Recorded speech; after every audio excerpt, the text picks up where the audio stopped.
Companheiras e companheiros, boa tarde, bom dia a todas e todos. Queria cumprimentar as companheiras e o companheiro de mesa, em particular a Mônica, nossa coordenadora, em nome de quem eu agradeço muito à Fundação Perseu Abramo e à direção do PT. É uma alegria especial para mim poder estar aqui hoje. Olha, depois de ouvir a prefeita Margarida terminar citando Murilo Mendes e Carlos Drummond de Andrade, né? A flor que nasce no asfalto, a minha exposição vai ser meio chata, porque eu organizei uma exposição quase técnica sobre comportamento eleitoral.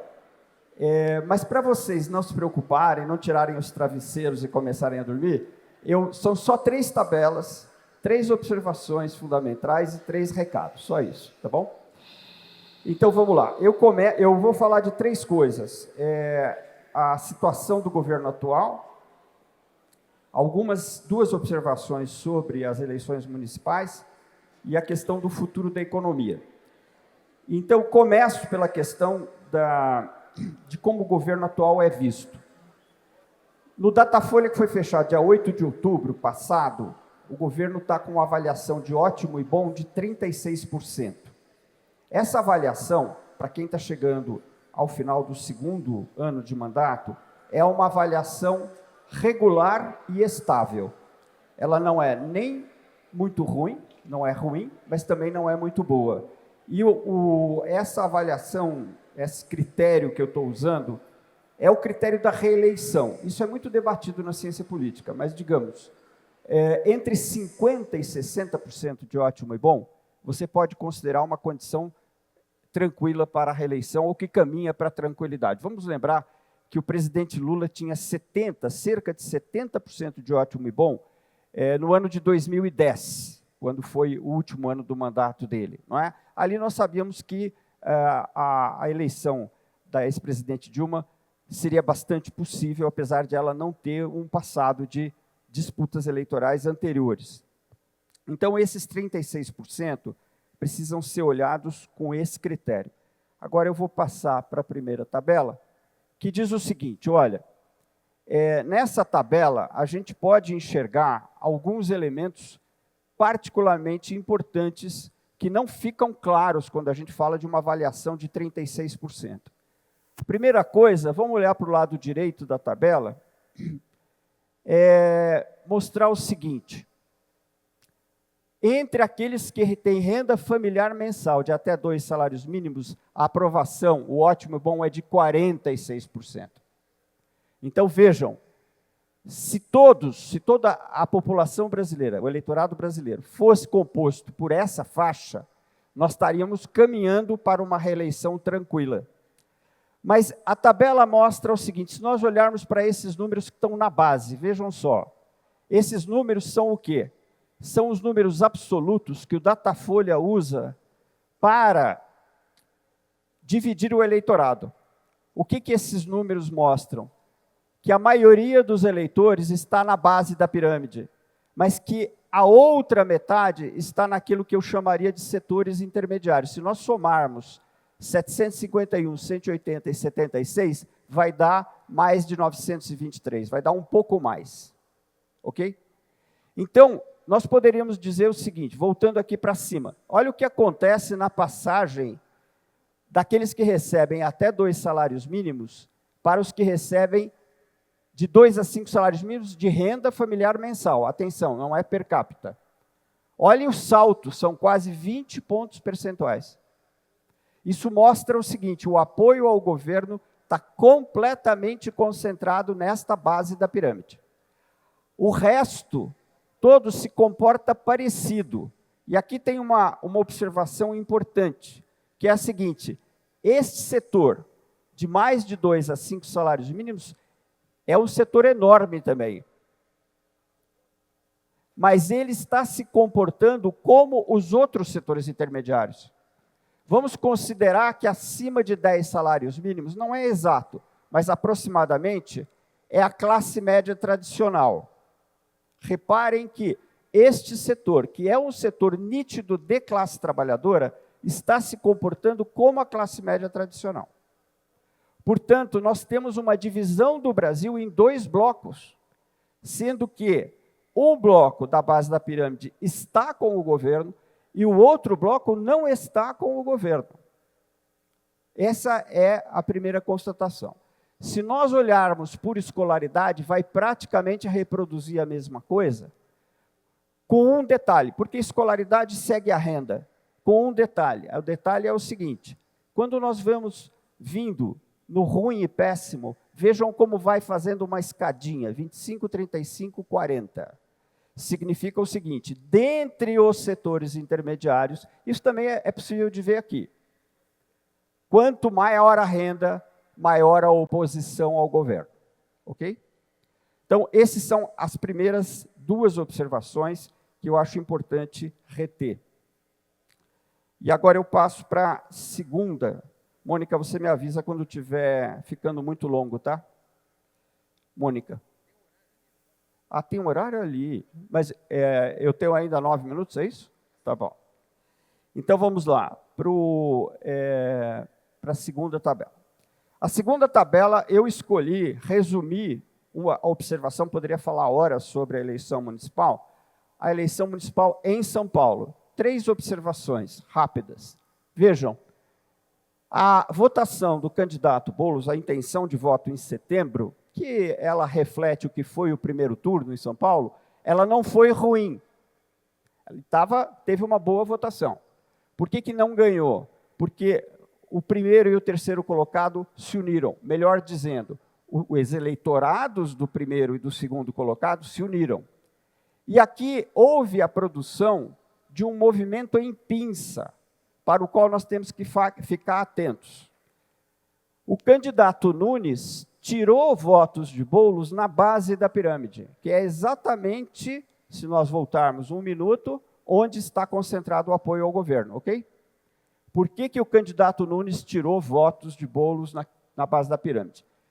Não é a única explicação, mas é a explicação que me parece principal. Por pragmatismo, o prefeito investiu muito em obras na periferia nos últimos meses. A população da periferia queria que essas obras fossem completadas. Isso mostra que, embora haja um apoio importante ao governo, e esse apoio tem a ver com o lulismo, que é um fenômeno de médio e longo prazo, esta é uma população pragmática e que pode mudar se sentir que houve perdas. Segunda observação em relação a esse movimento de pinça. Observem como a votação de Marçal é uma votação em escala. Quanto maior a renda, maior a votação. Isso significa o seguinte: a base da pirâmide, onde o Marçal foi bastante mal, não é vulnerável à ideologia de extrema-direita. É uma base pragmática.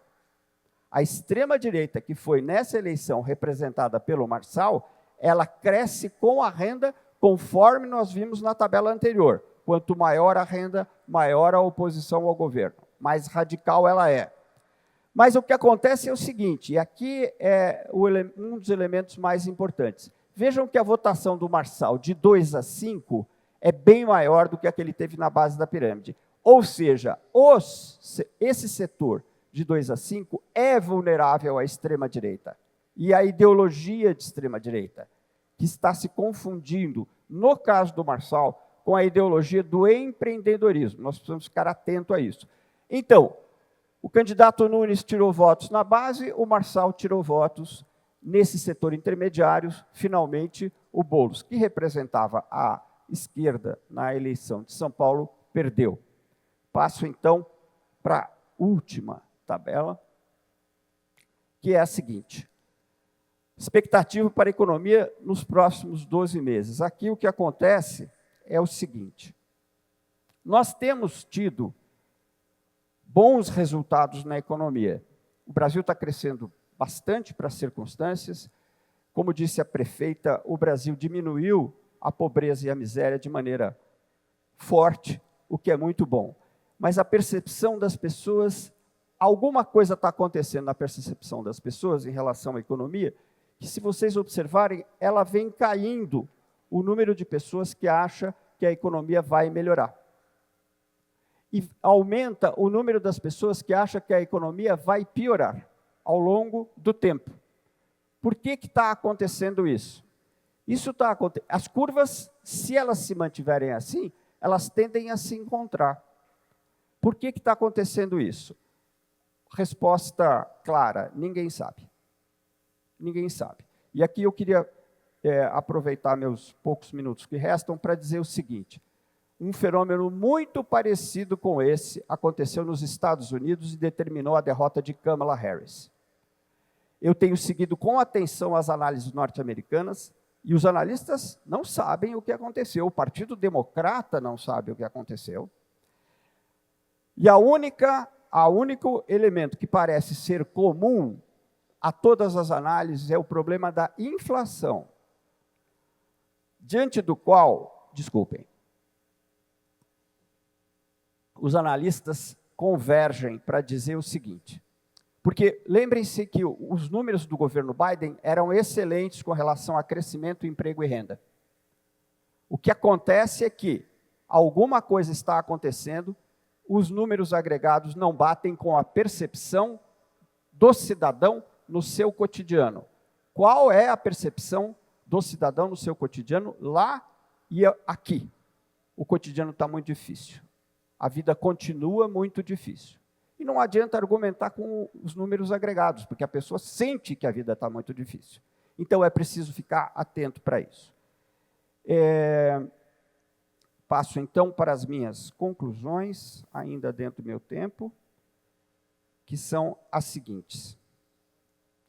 3 recados. 1, é preciso ficar atento para os efeitos negativos de eventuais cortes orçamentários junto à base da pirâmide. 2,